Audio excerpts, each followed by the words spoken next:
Hi everyone, this is Kamau. Welcome back to my channel. This is round 23 of the game, this or that.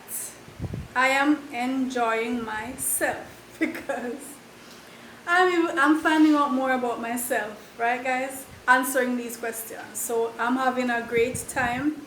I hope you are enjoying the game and I want you to comment. I really do want to know how you feel about these questions. So I'm going to run down the list of 12 pairs of words and tell you which ones I prefer. That's all it takes to play this game. Isn't that awesome?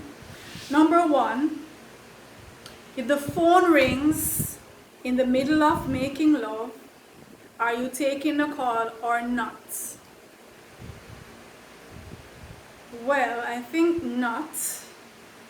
Well, I guess it depends on what stage of making, like if I just started. But if I'm into it, guys, but then, it could be my kids calling or my mom.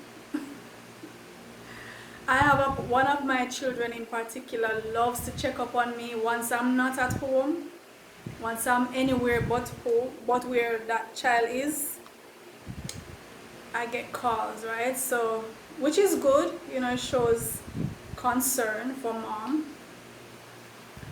But it could be an emergency, so I don't know. But guys, I'm more going with no, I'm not taking that call. I'm not taking that. And I guess this has to do with anything that you're doing private stuff that you're engaged, like you're on the toilet and a call comes in. Guys, don't call me while I'm on the toilet. You need to time me. Don't call me while I'm in the shower. How unreasonable can you be? You're gonna call me and I'm in the middle of doing the okey pokey, the hanky panky. So it's a no. You're gonna have to call me. I'll get back to you, right guys? Hopefully it's not something where you're in an emergency and you might die. I'm hoping that's not the case, right? I'm hoping that's not the case. But I didn't tell you to go get into emergency at this time, this hour. I remember something when I was a reporter years ago. I was interviewing this politician, right, for a story, for a news article. So he gave me the time to call him. He said, call me at this time. I called the guy. This is a guy, he was like in his 50s, right, in his 50s. I called the guy and the politician came on the phone and he was panting, like when you're in the middle of having sex and you're just railed up and you're panting, like that's what it sounded like to me. That is exactly what it sounded like to me. I mean, he could have been exercising or maybe his phone was far away, he had to run to get the phone. I don't know, but I'm 30% psychic, right guys? So my mind was telling me this guy was in the middle of some hanky panky, right? I was saying to myself, dude, I don't know, but he was breathing so hard. He did the interview, but I'm saying. So it's a no for me with that question. It's no. I'll call you back. Okay? Number two, cars. Manual or automatic? Well, I started learning on the manual, right? In Jamaica we call it the stick. the stick cars. I started learning on the stick, but not for long. But why wouldn't I would go with the manual, the automatic? It's easier. I'm all for the easier things that are easier. I'll go that way.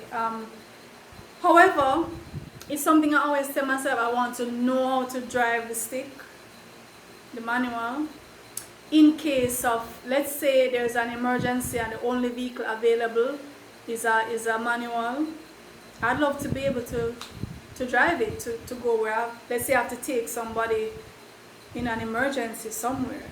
I always picture myself, I don't know, I have this fantasy, I picture myself this emergency happens and I have to take over the steering wheel of, maybe it's a big bus or a truck, and many of those still you have to use the manual. I always picture myself saving the day, just getting behind the wheel and just going where I have to go. So number 3, do you travel light or heavy? Now I know some people, when they're traveling, they have to have 7 suitcases because they are divas, right? 7 suitcases. I know some women, they're going somewhere for the weekend and you need to take 10 outfits, 8 pairs of shoes, the makeup alone in 1 suitcase. Well, for me, I don't need that suitcase. I don't travel. I don't like the idea of traveling heavy with this bulk of stuff, and you have to have somebody. Trailing you with it. No. If where I'm going and what I need can hold in 1 single knapsack, that's how I'm traveling. No. Having said that, I'm from Jamaica, where once news gets around that you're going up, that's how we call it, going to America or England or anywhere where we say big foreign. Once you're going up, because you have relatives up there who miss home, they miss the taste of home, so they're going to need the breadfruit and the ackee and the fried fish so once your Jamaican relatives know you're going up, they start cooking, right? So they load you up with all of this. So you have that. Because the ones up there, they're going to die if they don't. If you come and you don't have the Jamaican food, funeral going to happen up there, right? And then when you're coming back, the ones up there have everything to send. I don't like, I tell my relatives, please don't. I don't like it. I like to just travel light. You just pass through customs and immigration, you're gone about your business. That's how I like to travel, right? It's really cumbersome when you have all of this. And persons who, if my friends, because I've had friends who ask me to take things for them and I flatly say no. Don't take it personal, it's just me. I just don't like the luggage. Number 4, would you go on a cruise or not? Most definitely would. I actually had a cruise planned for this year, but with the COVID thing, we have to stay put. I've been on small boats, but just a little way off the shore, glass bottom boat or little boats. So I would really want to go on a cruise on the open sea, the Love Boat kind of thing. And those who grew up in the 80s, the Love Boat was one of our shows, right? And all the romance that takes place on board and all of that. So we have that little thing carried over. But it would be good to go to see this, stop over in some of the places, see what it's like, and then you're back on your ship and you're gone somewhere else. So definitely, as soon as we're able to do that, once this whole pandemic thing dies down, definitely we'll look back into that. All right. Yes, I would love to go with my kids, with my partner, either or both. They always talk about the mile-long buffet on cruises, most of which I think I would not eat, but just the idea of having that would be nice.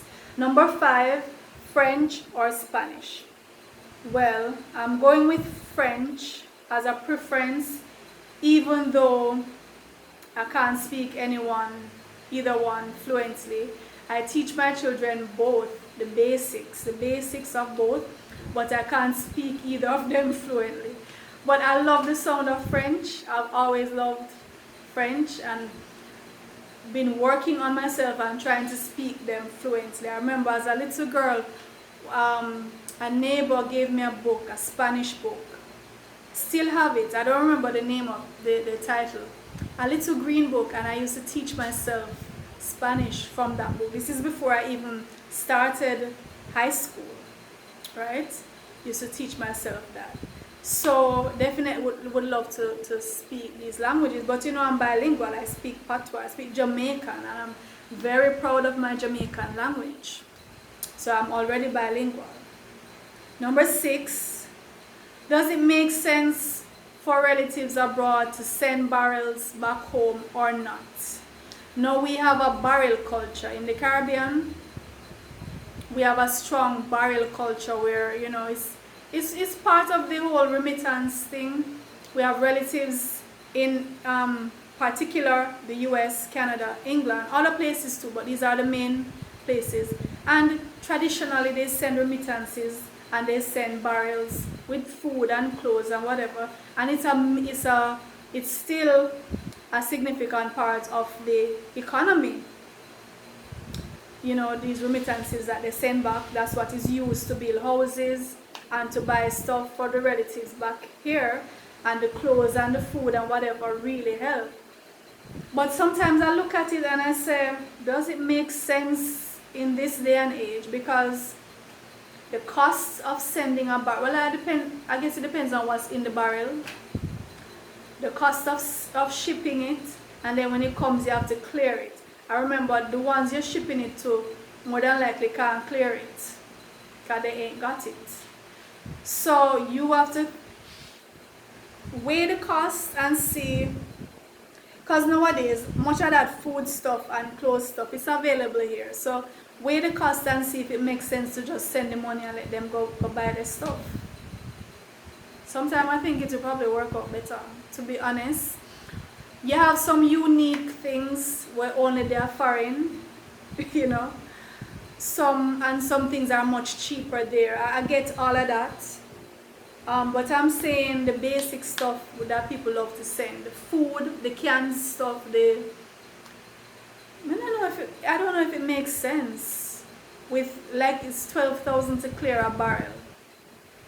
And then the money to ship it from up there, and then, I don't know if it makes sense, right? But we definitely still have a strong barrel culture. We have barrel children. We have a term, barrel children, which, you know, is like the parents are abroad and the children are raised by other relatives here, sometimes get abused, and they live off the barrel. So it's not like I'm downplaying this whole thing. It's a significant part of our culture. But I'm looking at whether it makes better sense to send the money. Although, you know, some relatives will take the money, and so I guess some relatives will take the money and go do other things, or don't give it to the ones who you send it for. I know all of those dynamics involved, but that's my take. I don't know if I would bother to send barrel, because when I go to America, for example, certain things, I just come back and buy it here. Back to school stuff and certain food stuff, I just buy it here. Number 7, elevator or stairs? Well, I'm taking the elevator. Why not? It's easier. I'm all for ease and efficiency, right? It's not being lazy, but if we have improved our lives and we have an easier way to do something, why not? You know, I wouldn't complain if I have to take this. If the elevator breakdown, I have to take the stairs. It's not an issue for me. I'll go up the stairs, but once it's working, I'll take the elevator, and I don't have any fear. You know, some people will definitely not go because they're scared they get trapped in there. I'm not a fearful person. I don't have that phobia, so I'm good with the elevator. Number 8, college education or University of Hard Knocks.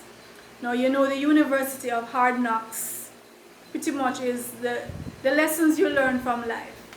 The street smarts, the lessons you have honed, you have learned from your tough experiences. I'm not knocking college education. I mean, 2 of my children are pursuing college education now. I have another one about to start in a year, so I'm not knocking it. I myself I'm pursuing my bachelor's degree in education, specializing in mathematics. So I'm not knocking it at all, but I'm saying if I had to choose between college education and hard knocks education, I'm going with the hard knocks. Because a lot of times persons who are college educated, they tend to lose an aspect of themselves. They rely too heavily on the empirical evidence, and they quell their own intuition, their own spirituality. And for me, that's a intuition and spirituality are major factors in my life. And I notice whenever I'm talking to a college educated person, they tend to downplay intuition as being spooky stuff. You know, they need empirical evidence. And listen, I trust my intuition more than I trust my eyes and ears and these senses that gather material evidence. They're not as reliable as we would think, and I trust I trust my intuition more. Number 9, are you into swinging or not? So as far as I understand, swinging is where couples exchange partners. Maybe just for a one-time thing. I've watched programs on swinging. I'm not saying I'm opposed to it. It's something I might try. I'm open to that. I'm a free spirit. But I think I would have to lay down rules because it cannot take place within the same space, right? I'm not built for that. To see my partner in the same space with somebody, I'm not built to deal with that kind of stuff. If it happens elsewhere and it's a one-time thing, I think I'll be open to that. Number 10, would you hire a private investigator to trail your spouse? No, I don't do stuff like that. Not trailing, not stalking, not setting up cameras, not bugging the phone. Oh my God, I've heard some stories.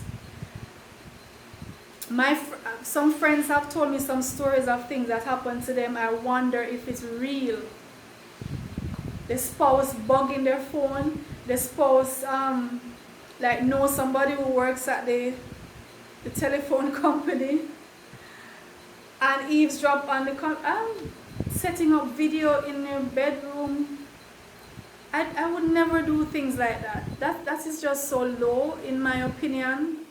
If you can't trust your spouse, just get out of the relationship. It's simple. Number 11, would you have your palm read or go to a crystal gazer, or do you check your horoscope? No, I would never. I make my own horoscope based on my vision and my goals and my ambition, my confidence in myself. I make my horoscope. My horoscope is my vision board that I do my affirmations and I do my visualizations on. Nobody else is to come and tell me what my future holds. Definitely not. And the stars have nothing to do with what my future holds. Right? So, no. That's a no. Last question. If your period went missing,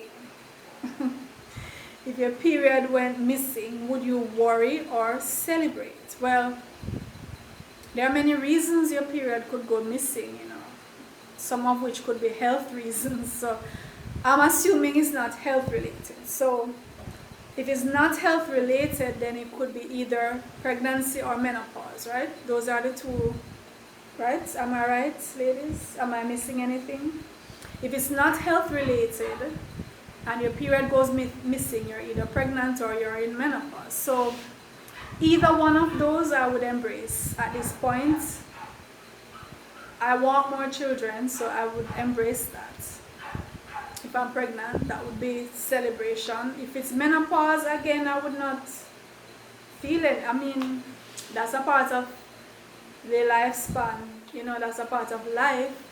And menopause kind of free you up of certain inconveniences, certain worries. So either one, I'm good. I'm good with either one of those.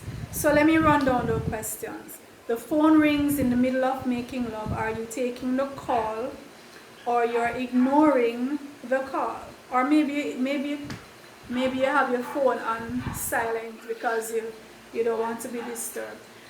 Cars, manual or automatic? Do you travel light or heavy?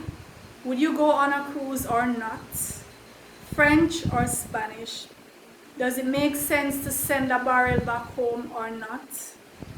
Elevator or stairs? College education or University of Hard Knocks?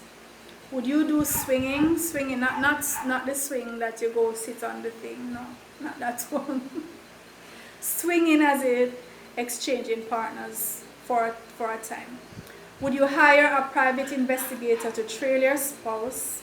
Would you have your palm read or go to a crystal gazer or check your horoscope before you go on the road? Some people not hitting the road until they check their horoscope. And if your period went missing, would you be worried or would you celebrate? Let me know your thoughts. Drop them in the comments as usual and look out for part 24. And I'll see you.